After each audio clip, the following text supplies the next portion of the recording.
में भी डालता है। तो आपका जीवन में बहुत सारे प्रॉब्लम आए थे और इष्टो चलन का अनुसार चलने के लिए चलने से आपका वो प्रॉब्लम आपको दबा नहीं पाया। ठाकुर जी जो थे वो भविष्य दृष्टा ऋषि थे और उनको पहले से ही पता लगता था कि किसका जीवन में क्या प्रॉब्लम आ सकता है। तो उन्होंने अकॉर्डिंगली निर्देश देते थे, लेकिन लोग कभी-कभी उनको नज़रअंदाज करते थे, सुनते नहीं थे और वो कर्मफल भुगतते थे।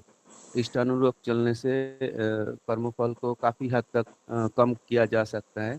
ये चीज़ अगर हम लोग समझ जाए, तो हम लोग का भी दुःख दुर्दशा बहुत हद तक कम हो सकता है। तो बहुत सुंदर आलोचना की है दादा ने। अभी ये मैं सूरज दा को रिक्वेस्ट करता हूँ। सोमनाथ दा, हाँ, जस्ट हाँ मैं बोलिए। आपको इंटरव्यू कर रहा हूँ। हुँ, उन काफी रूप से नहीं, मैं इसको थोड़ा सा और ये करता हूँ।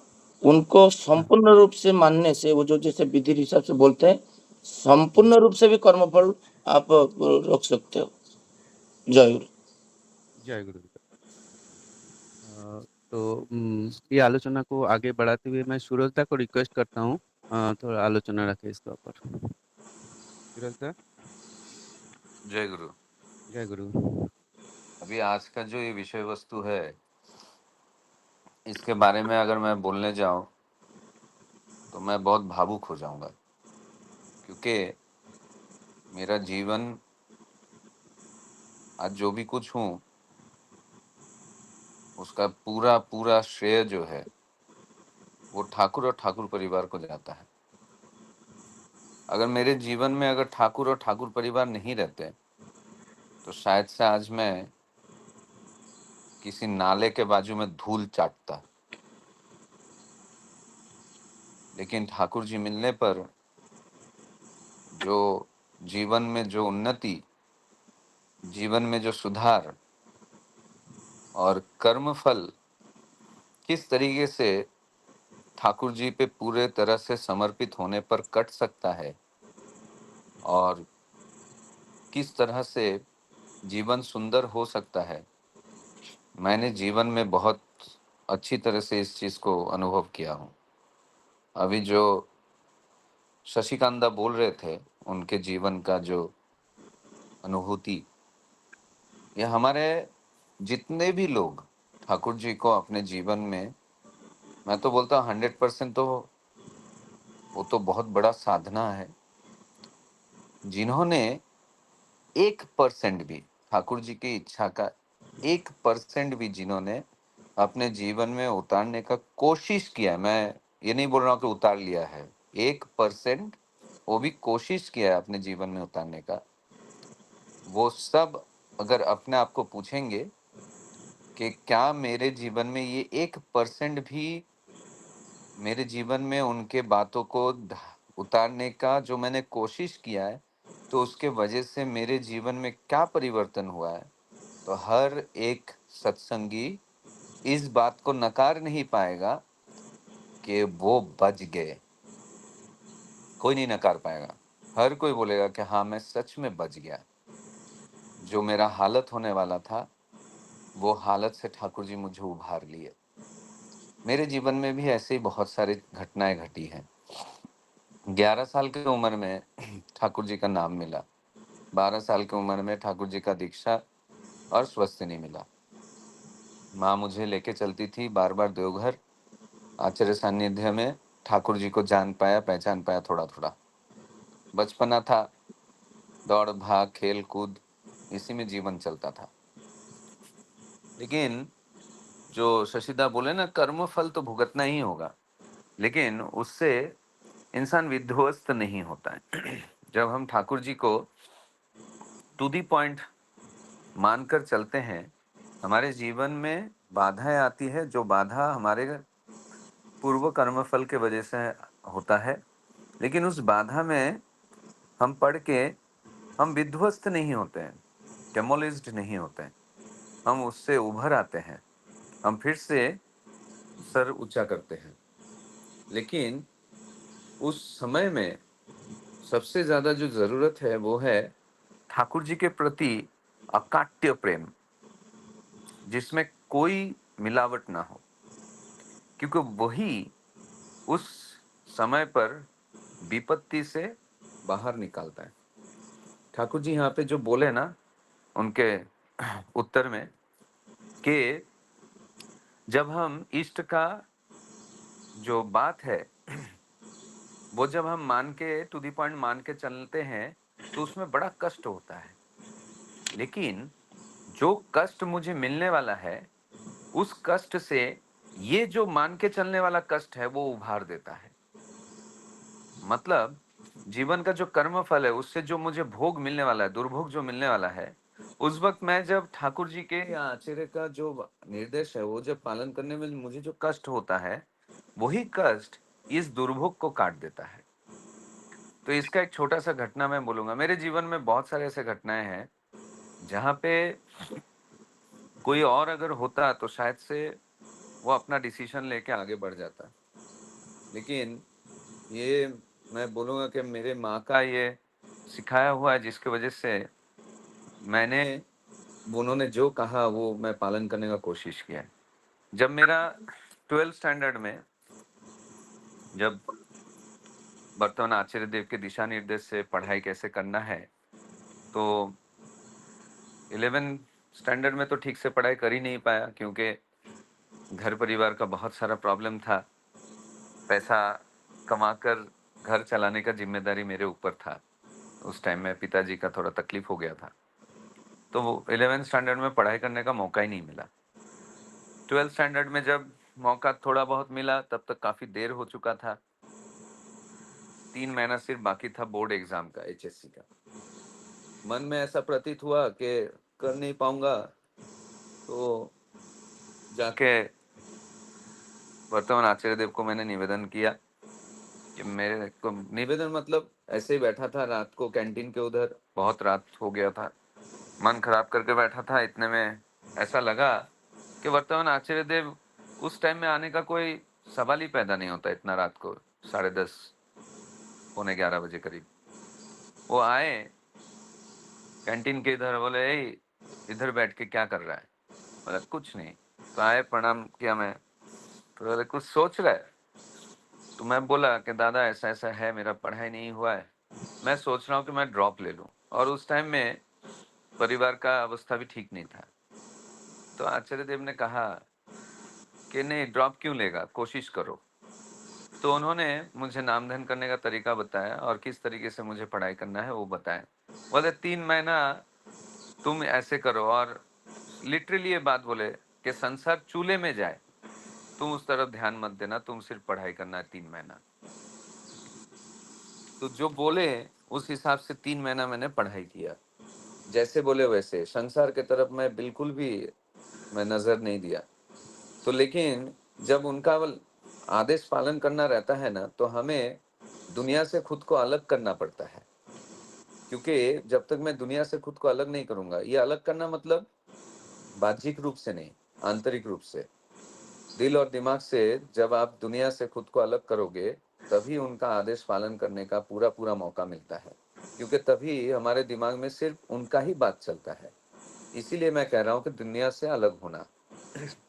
तो मैं हमारे घर में एक स्टोर रूम हुआ करता था, जिसका जो ये था मतलब आकार जो था, वो लंबाई में कुछ 5 साढ़े 5 फीट होगा ज़्यादा से ज़्यादा, और चौड़ाई में कम ज़्यादा से ज़्यादा 3.5 फीट होगा। इतना सा छोटा-सा स्टोर रूम था। मैंने उस स्टोर रूम से सारा सामान निकाल के वहाँ पे एक छोटा-सा बेड टाइप लगा दिया और सारा किताब वहाँ पे भर दिया, और मैंने माँ को बोला कि मैं ये रूम में ही रहूँगा, इस रूम में ही पढ़ाई करूँगा। सिर्फ़ दिन में 4 बार मैं बाहर निकलूँगा। एक तो ठाकुर जी का नामधन, पूजा वगैरह, नाश्ता, दोपहर का खाना, शाम का नाश्ता, रात का खाना। तो मतलब ऐसा अवस्था में मैं उस रूम को चूज़ किया ताकि मुझे ठीक से नींद भी नहीं आए। तो जब मैं सोता था तो मुझे हाथ-पैर को फ़ोल्ड करके सोना पड़ता था, ताकि क्योंकि आराम मिलेगा तो मैं उनका निर्देश पालन नहीं कर पाऊँगा ना, क्योंकि ठाकुर जी का निर्देश पालन आराम करके नहीं होता है। आप शरीर को कम्फ़र्ट देकर, मन को कम्फ़र्ट देकर ठाकुर जी का काम नहीं कर सकते। ठाकुर जी का काम अगर है, उनका निर्देश अगर मानना है ना, तो अपने को अनकम्फ़र्टेबल होना पड़ेगा, हर तरफ से। तो ही उनका काम हो पाएगा। मैंने आज तक जितने भी लोगों के मुँह से सुना हो या फिर मैंने जीवन में जो अनुभूति पाया हूँ कि कम्फर्ट ज़ोन में रहकर ठाकुर जी का काम कभी नहीं हो सकता है। आपको कम्फर्ट ज़ोन से बाहर निकल के ही ठाकुर जी का काम करना पड़ेगा। तो हाथ-पैर सिकुड़ के मैं सोता था। तो इससे क्या होता था, नींद ज़्यादा देर नहीं आता था। तो जब भी उठा, किताब जगह तो था नहीं, किताब इधर-उधर पड़ा हुआ रहता था। जो किताब मिलता था वही पढ़ते बैठता था। एक पागलपन जैसा सवार हो गया था। 3 महीना पढ़ाई करके एग्ज़ाम दिया। एग्ज़ाम का जब रिज़ल्ट आया तो 2 डिस्ट्रिक्ट में फर्स्ट रैंक लेके आया मैं, जो मेरे लिए अकल्पनीय था। मैं ये सोच भी नहीं सकता था। जब मुझे पता चला कि मैं 2 डिस्ट्रिक्ट में फर्स्ट रैंक लेके आया हूँ, मेरा हाथ-पैर काँपने लगा था। हाथ-पैर काँपने लगा था। तो जब ये 2 डिस्ट्रिक्ट में फर्स्ट रैंक लेके आया, तो हमारे यहाँ पे ऐसा था कि जो भी बच्चे अच्छे रिज़ल्ट करते थे, वो सब कलकत्ता चले जाते थे, फर्दर स्टडीज़ के लिए, ग्रेजुएशन के लिए। तो जैसे रिज़ल्ट आया, तो मैं और माँ देवघर गए, तो तत्कालीन श्री दादा आचार्य देव थे। तो उनको जाके हमने निवेदन किया कि दादा, अब ये रिज़ल्ट आया है, आप बताइए क्या करना है? तो मेरे मन में, क्योंकि मेरे जितने भी दोस्त थे, 11-12 दोस्त थे जो बहुत अच्छे पढ़ाई में थे, वो सभी कलकत्ता जाकर अपना नाम लिखा लिए थे, रजिस्ट्रेशन कर लिए थे एडमिशन के लिए। तो मैं आचार्य देव के, जब भी तत्कालीन आचार्य देव के पास मैं गया, मैंने निवेदन किया, तो उन्होंने बोला कि जहाँ से तुम पढ़ाई कर रहे हो, उसी गाँव से तुम पढ़ाई करो, उसी कॉलेज में तुम दाखिला लो। और मुझे पता था कि उस कॉलेज का हालत इतना खराब है कि वहाँ पे अगर 2 लेक्चर भी सुबह से हो जाए तो बहुत बड़ी बात है। मतलब इतना हालत खराब है उस कॉलेज का, ना कोई वहाँ पे रिसोर्सेज़ है, ना कोई ठीक से बंदोबस्त है, ना टीचर आते हैं पढ़ाने के लिए। तो मन में कहीं तो ऐसा था कि इतना अच्छा रिज़ल्ट किया हूँ, तो दूसरा कोई कॉलेज, बाहर का कॉलेज में मिल जाए तो अच्छा है। आचार्य देव ने कह दिया कि नहीं, तुम जो कॉलेज में हो, सॉरी, जो जगह पे हो, वहाँ पे जो कॉलेज है, वहाँ पे दाखिला लो। तो उस वक़्त, मैं झूठ नहीं बोलूँगा, उस वक़्त मन बहुत खराब हो गया कि दादा तो अंतर्यामी हैं, तो दादा ऐसे क्यों बोल रहे हैं? वो तो जानते हैं मेरा रिज़ल्ट अच्छा हुआ है। तो साधारण तौर पे, मतलब अगर मैं एक साधारण इंसान हूँ, हम लोग क्या सोचेंगे कि अच्छे कॉल रिज़ल्ट आया तो अच्छे कॉलेज में जाना चाहिए। लेकिन सीसी दादा ने मुझे बोला कि जिस गाँव में तुम पढ़ते हो, वहाँ पे जो कॉलेज है, वहाँ पे दाखिला लो। तो बोलते हैं ना कि गुरु वाक्य है, मानना ही होगा। तुम्हारा उसमें मतलब इच्छा हो ना हो। तो मैं दाखिला ले लिया। तो जैसे ही उस कॉलेज में मैंने दाखिला लिया, तो ये, एक तो पिछले 20-25 साल में इतना अच्छा रिज़ल्ट किसी ने लाया नहीं था। तो उस वजह से तो एक ऐसा चारों तरफ ऐसा फैल गया था कि मतलब उस टाइम में लाइमलाइट में आ गया था मैं। तो जब सबको पता चला कि मैं उस कॉलेज में दाखिला ले रहा हूँ जहाँ पे कोई बंदोबस्त नहीं है, तो बहुत सारे हमारे आस-पड़ोस वाले आके मेरे माँ को बोलने लगे कि अरे तुम ऐसा क्या डिसीज़न ले रहे हो? ये तो गलत बात हो गया। तुम अपने बच्चे का भविष्य बिगाड़ रहे हो, ये वो। दोस्त लोग मुझे बोलने लगे, सूरज तू पागल हो गया क्या? लेकिन हम लोग का एक ही बात था कि नहीं, दादा ने बोला है तो करना पड़ेगा। इच्छा हो ना हो, वो देखा नहीं जाएगा, वो हमें पालन करना ही है। तो दाखिला ले लिया। जब दाखिला ले लिया, देखिए ठाकुर जी इतने दयाल है, वो एक जन को दिशा निर्देश देकर सिर्फ़ उसकी ज़िंदगी में परिवर्तन नहीं लाते हैं। उससे जुड़े हुए उस जगह के लोग, उस जगह को भी वो परिवर्तन करते हैं, उस इंसान के द्वारा।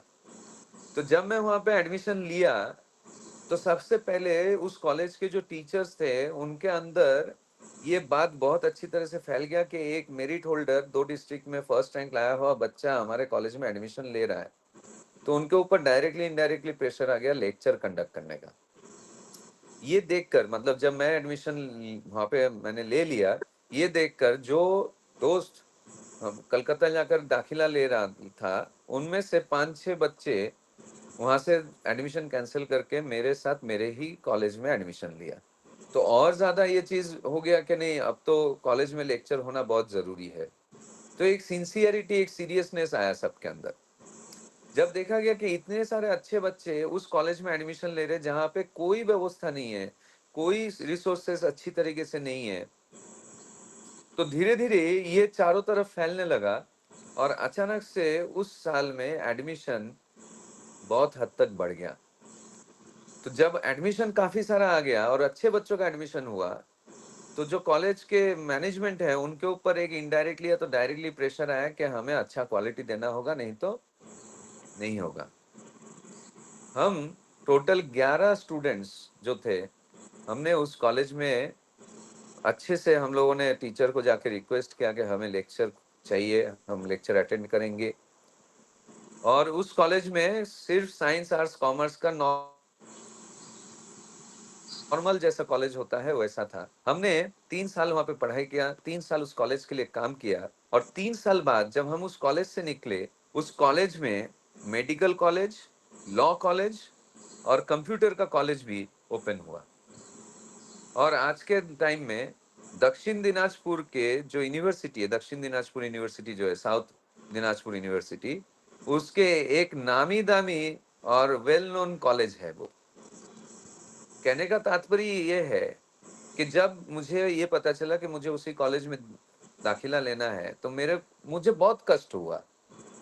लेकिन वही कष्ट जो है, आने वाले कष्टों को निवारण कर दिया। सिर्फ मेरे जीवन में परिवर्तन नहीं, उस उस अंचल को, उस इलाका को, उस प्रतिष्ठान को, उससे जुड़े हुए हर एक व्यक्ति को, उससे जुड़े हुए हर एक स्टूडेंट को और आने वाले पीढ़ी के जितने भी स्टूडेंट्स हैं, उन सभी का जो परिवर्तन है ठाकुर जी करवा दिए आचार्य देव के माध्यम से। तो ये जो बात है, ये हमें समझना जरूरी है कि जब वो हमें कोई दिशा निर्देश दे रहे हैं, उससे सिर्फ मेरे जीवन में परिवर्तन नहीं आने वाला है, उस दिशा निर्देश से मेरे साथ जुड़े हुए हर एक व्यक्ति, हर एक परिस्थिति, हर एक जगह का परिवर्तन होने वाला है। दूसरा एक उदाहरण दूंगा, थोड़ा समय लूंगा सोमनाथ दा। दूसरा एक उदाहरण दूंगा। ठीक है दादा, कंटिन्यू। दूसरा उदाहरण ये है, जब मेरा ग्रेजुएशन वगैरह हो गया, फिर से मैंने आशीर्वाद लिया कि मुझे कहाँ जाना है। तो उन्होंने कहा कि तुमने क्या ऑप्शन सोच के रखा है? सीसी दादा बोले। मैं बोला कलकत्ता है और बम्बई है, आप जैसे ठीक चाहो, मैं इसमें मेरा कोई इच्छा नहीं है। तो दादा बोले कि बम्बई जाओ, बदलापुर में जाके वहां पे घर खरीदो, मेरे पिताजी को बोले, और वहां से पढ़ाई करो। तो जैसा बोलना वैसे करना। आ गए हम बिना सोचे समझे, कोई दूसरा ऑप्शन मतलब दिमाग में ऑप्शन ही नहीं है, क्योंकि हमें तो दिशा निर्देश मिल चुका है, उसी पे काम करना है। तो हम इधर आ गए। यहाँ पर आने के बाद यहाँ पर आने के बाद बहुत सारे ऐसी घटनाएं घटी जहां पे मुझे, मेरे माँ को ऐसा लगा कि ऐसे हो सकता है क्या। लेकिन बोलते हैं ना, जब वो हमारे नाव का जो पतवार है, जब वो पकड़ते हैं ना, तो भले कितना भी आंधी तूफान आ जाए, वो नाव डूब नहीं सकता है। लेकिन इसके लिए चाहिए पूर्ण रूप से समर्पण। मुझे मन में थोड़ा सा भी अगर डाउट रहेगा, तो फिर हम डूब जाएंगे। तो ठाकुर जी यहाँ पे जो बात बोल रहे हैं ना, जो उदाहरण दिए कि मैंने किसी को कहा कि तुम इधर ही रह जाओ, यहाँ पे लोग आने पर बातचीत करो, जाजन करो, आलोचना करो। लेकिन हम वित्तीय प्रवृत्ति से तो घिरे हुए हैं, हम हमारा दिमाग चलाते हैं और दिमाग चलाकर उनके बात को काट देते हैं। और ठाकुर जी तो प्रेमी है, तो ठाकुर जी जब देखते हैं अरे मैंने तो इसके मन के खिलाफ का बात बोल दिया, इसको अच्छा नहीं लग रहा है, तो फिर वो अपना मत दे देते हैं। लेकिन वो मत उनका जो देते हैं, या आचार्य देव जो उनका मत देते हैं हमारे आग्रह पर, वो उनका मन के मुताबिक नहीं होता है और तभी सारा प्रॉब्लम शुरू होता है। मैंने बहुत बार देखा है नाथ मंडप में, जब बैठे रहता हूं मैं, बहुत सारे लोग आकर निवेदन क्या करते हैं कि दादा मुझे ये करना है, मैं करूं क्या, आपका आशीर्वाद मैं प्रार्थना कर रहा हूं। तो मतलब तुम तो पहले ही डिसीजन लेकर आए हो, सिर्फ उसमें मोहर लगाना है। तो ये फिर कैसा उनके इच्छा से चलना हुआ। मैं अगर मेरा इच्छा को वहां पे जाके प्रकाश करके, मैं अगर उनको बोल रहा हूं कि मुझे ये करना है दादा, आप आशीर्वाद देंगे, अनुमति देंगे तो मैं करूंगा। मतलब तुम तो इनडायरेक्टली, तुम उनसे पूछ नहीं रहे हो, उन्हें बोल रहे हो कि मुझे ये करना है। लेकिन उसी जगह पे मुझे ऐसा लगता है कि जब हम उनके पास कुछ निवेदन करते, पहली बात तो अगर मैं ये मानता हूं और मैं ये बोल रहा हूं कि वो अंतर्यामी है, मेरे जीवन के कांडरी हैं, तो सबसे पहली बात मुझे उनको बोलना ही क्यों है? मेरे माँ बाप, उनको मेरे हर एक चीज के बारे में पता है, तो मेरे जरूरत को वो बिना बोले पूरा करते हैं, क्योंकि उनको पता है कि इसको क्या चाहिए और क्या नहीं चाहिए। तो मैं अगर मेरे आचार्य को जीवन का सब कुछ मान चुका हूं, तो मैं वहां पे जाके निवेदन क्यों करता हूं? मैं तो ये मान रहा हूं ना कि वो सब कुछ जानते हैं, जरूरत होने पर वो खुद से बोल देंगे, तो मैं मेरा दिमाग चलाऊं क्यों? मैं अगर बोल रहा हूं कि मैं पूर्ण रूप से समर्पित हूं, तो मैं मेरा इच्छा प्रकाश क्यों करूंगा? वो खुद से बोलेंगे। अगर उनको ये पता है कि नहीं अभी इसको ये निर्देश देना है या ये डायरेक्शन देना है, वो खुद से देंगे, and I should be ready for that. नहीं तो जैसा चल रहा है वैसे ही चलेंगे। तो मुझे वो चीज नहीं समझ में आता है। पहले मैं भी ऐसा ही करता था, लेकिन एक दिन ऐसा आभास हुआ कि नहीं, ये तो गलत है। मैं मेरा इच्छा क्यों प्रकाश करूं? वो जो बोलेंगे, जिस समय बोलेंगे, वो उस समय करेंगे। तो ठाकुर जी यहाँ पे क्या बोलते हैं, क्या बोल रहे हैं कि इसलिए मैं कुछ ना कुछ काम पे लगा देता हूं। मुझे पता है कि उस टाइम में उस काम का कोई मतलब नहीं है, लेकिन मैं लगा देता हूं। क्यों? ताकि वो एंगेज रहे, जो विपद है उसको छू नहीं पाए। मेरे जीवन में भी ऐसा ही हुआ। जब बहुत बहुत प्रॉब्लम में था, मुंबई आने के बाद शादी हो गया, जो ना कि 1 साल की भी नहीं थी। बहुत मानसिक तनाव से भुगत रहे थे मैं और ज्योत्सना। तो हम देवघर गए, देवघर से फिर पता चला कि शिलोंग में है, शिलोंग गए, और वहां पे आचार्य देव ने, मतलब वर्तमान आचार्य देव ने, मैंने तो कुछ निवेदन नहीं किया, लेकिन उन्होंने इतने सारे बातें बोले और उसके बाद एक जिम्मेदारी ये दे दी कि तुम अर्थनीति के ऊपर लिखो। अब अगर साधारण तौर पे सोचने जाए, इतना प्रॉब्लम के ऊपर वो बोल रहे हैं कि नहीं नहीं, ये प्रॉब्लम तो ठीक है, चलो कोई बात नहीं है, तुम अर्थनीति पे लिखो। कोई तालमेल ही नहीं है दो चीज में, अगर साधारण मनुष्य के दिमाग से अगर सोचा जाए तो। कि मैं इतना प्रॉब्लम में भुगत रहा हूँ जहां पे मैं मेरे दिमाग को कॉन्सेंट्रेट ही नहीं कर पा रहा हूँ, वहां पे दादा बोल रहे हैं कि तुम अर्थनीति पे लिखो और वो लाइगेट में प्रकाश करवाना है। मतलब इंसान मानसिक रूप से स्टेबल नहीं है, उसमें अर्थनीति क्या, कोई भी विषय पे कोई नहीं लिख सकता है। लेकिन दादा ने आशीर्वाद नहीं दे दिया, आने के बाद जो कहा वही करना है, तो मन को डाइवर्ट करने लगा। जब मन को डाइवर्ट करने लगा, तब ये जो संसार के प्रॉब्लम है, ये सारा चीज धीरे धीरे दिमाग से निकल गया। मतलब उन्होंने मुझे एक ऐसे काम में एंगेज कर दिया कि जहां पे मेरा मन वहां से विरक्त कर कर वो एक कंस्ट्रक्टिव काम में मुझे लगा दिया। धीरे धीरे सारा मानसिक तनाव खत्म हो गया। जब मैं गया, तो ये काफी साल तक लिखने के बाद एक समय ऐसा है जहां पे मैं कुछ 7-8 महीना लिख नहीं पाया, कुछ कारण की वजह से। तो जो प्रोफेशनल जो ये है ग्राउंड है, उस पे मेरा अचानक से ग्रोथ बंद हो गया, प्रोग्रेस ही नहीं कर पा रहा हूँ। तो मैं गया था उस टाइम में देवघर। तो देवघर जाके मैं, जैसे भोर को कैंटीन में दादा बैठे थे, तो मैं जैसे गया, प्रणाम किया, बोलते ए की खबर, की चलছে, ऐसे पूछे जोर से।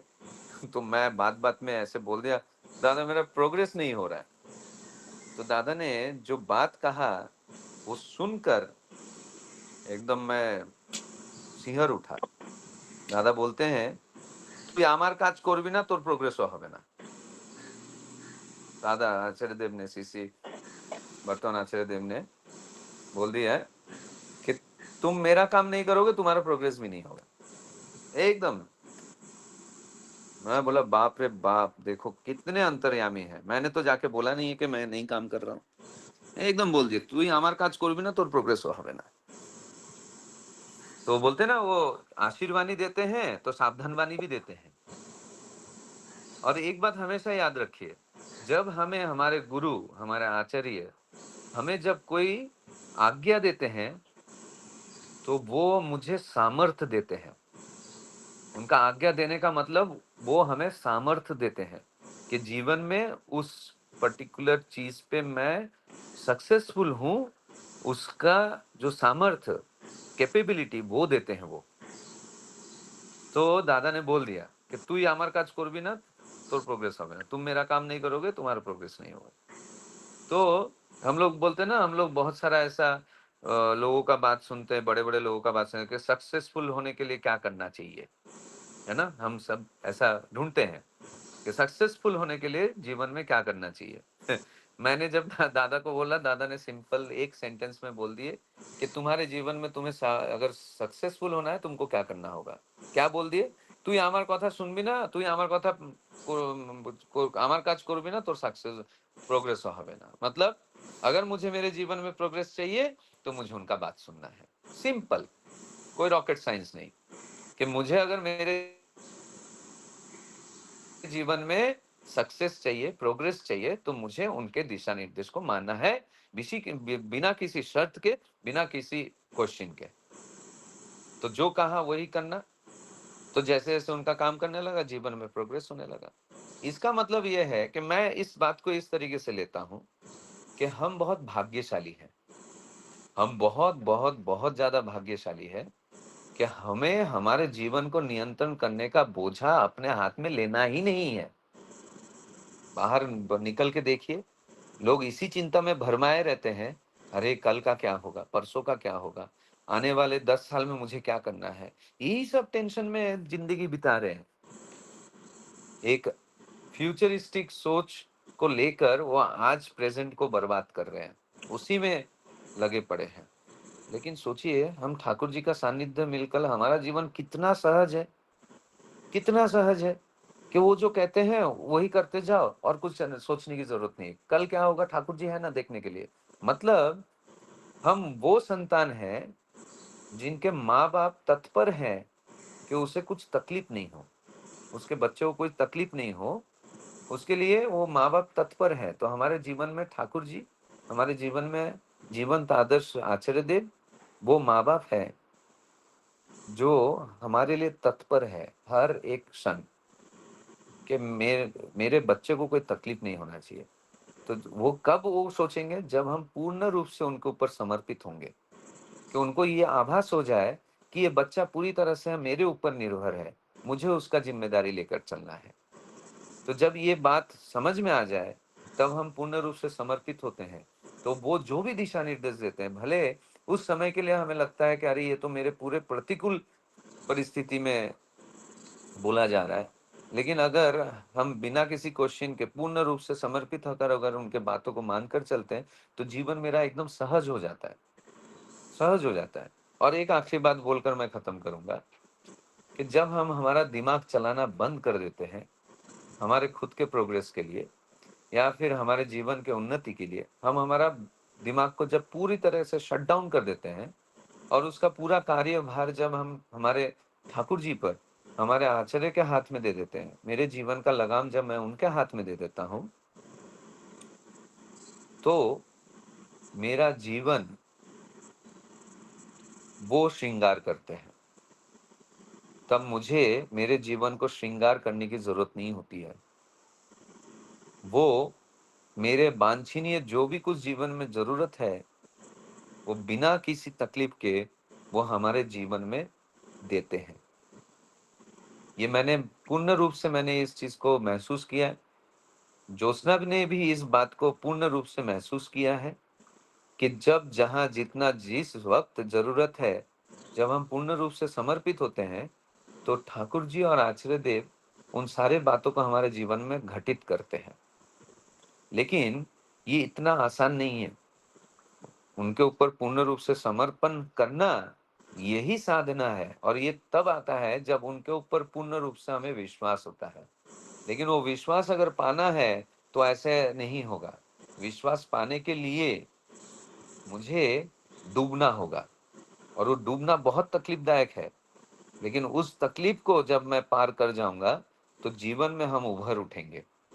रसगुल्ला का जब वो जो गुल्ला बनता है, उसको जब शीरे में डाला जाता है, चीनी के चाशनी में डाला जाता है, वो पूरे रूप से नीचे डूब जाता है, एकदम अंदर चला जाता है। आप लोगों ने ध्यान दिया है या नहीं दिया है, पूर्ण रूप से वो नीचे डूब जाता है। जैसे-जैसे वो चीनी का जो शीरा है, चाशनी है, जब उसके अंदर एब्ज़ॉर्ब होने लगता है, धीरे-धीरे, धीरे-धीरे वो ऊपर उभर आता है। तो हमारा जीवन भी ऐसा है, हम उस गोले की तरह हैं। जब ठाकुर रूपी और आचार्य रूपी उस चीनी के शीरे में हम डूबेंगे नहीं, तब तक, और डूबकर जब तक उन रस को हम अपने अंदर डालेंगे नहीं, तब तक हम जीवन में इस भव सागर में हम ऊपर उभर के नहीं आएंगे, डूबे ही रहेंगे। और दिन भर, जिंदगी भर हमारे कृत्य का दोष किसी और के ऊपर या तो ठाकुर जी के ऊपर चढ़ाकर हम एक भ्रम में जिंदगी को जीते रहेंगे, जहां पे उस जिंदगी का कोई किनारा नहीं रहेगा, कोई कुल नहीं रहेगा, और हम ऐसे ही बहते रहेंगे बिना किसी दिशा के। इसके लिए मेरा हर किसी से कर जो निवेदन है कि हमें जीवन में ठाकुर जी मिले हैं, हमें जीवन में आचार्य मिले हैं, इसका पूरा पूरा जो स्वाद है, इसको आस्वाद करना, ये मेरा जीवन का उद्देश्य है। आचार्य देव को मानकर चले, उनके दिशा निर्देश को मानकर चले, तो हमारे जीवन को आगे बढ़ाने के लिए हमें सोचने की जरूरत नहीं, वो ही सोचेंगे। यही कहकर मेरे शब्दों को मैं विराम करता हूँ। जय गुरु। जय गुरु दादा। आपने इतनी अच्छी तरह से आलोचना की है कि लग रहा था कि ये आलोचना कंटिन्यू चलते रहे। मेरा बदन में गूज़बम्प आ रहे थे। इतना अच्छा आलोचना मैं शायद ही कभी सुना होगा। आपने जो लास्ट में जो एग्जाम्पल दिया है वो इतना फिट बैठता है कि रसगुल्ला जैसा का एग्जाम्पल दिया है, वो नीचे चले जाते हैं और हर रस उसका अंदर चले जाते हैं, फिर वो उभर के ऊपर आते हैं। ये मतलब सिंपली एक्सलेंट। तो आज तो समय हो गया, नहीं तो मेरे को लग रहा था और ज़्यादा कंटिन्यू करें। तो आज का आलोचना ये खत्म करते हैं। जय गुरु।